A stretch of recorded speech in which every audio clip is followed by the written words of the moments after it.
My mother and my sister will love that this company's a pick by the fool, which is Blue Nile.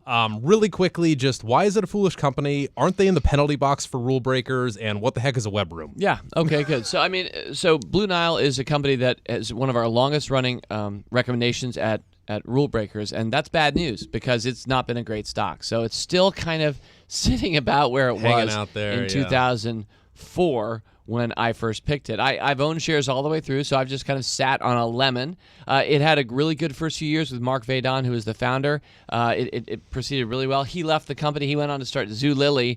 He made a lot of money through that. Public market investors didn't do so well with that company, and nor have public market investors done really well with Blue Nile. But I do really like the company. I think the reason you're talking about your mother and your sister or your wife being happy that we're talking about this is that it is the engagement ring company and it's jewelry online. And it's a good business. The problem is it's had very little growth. And I was picking at a time where I thought they would make real inroads into Tiffany and others, kind of the traditional using online to defeat bricks and mortar.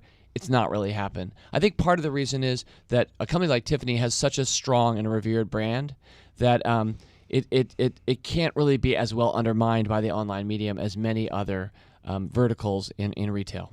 Yeah, it almost seems like you want to buy certain things in person no matter what, and engagement ring being the perfect example. I think that's true. I mean, I'm still... Go ahead. What were you going to say, Vince? Well, I think that feeling definitely extends.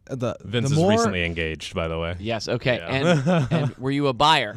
I was not a buyer. I had an heirloom Oh, I'm ring. sorry. Oh, I but apologize. I have been doing the research just out of curiosity, and it's true. The higher cost the item, the more I feel like there's going to be a greater reluctance to just pull the trigger, click that mouse, submit your payment. Yeah. And I think that's part of the reason why they've introduced the idea of the web room and why they're trying to expand on that to give people that physical in-store presence to be able to handle some inventory, because spending that several $1,000s or even more, it can be hard when you don't actually see it in person. And with something like a diamond, where the way it plays in the light and the clarity and all these things, it might not translate that well on your computer screen, frankly. Yeah. Cool.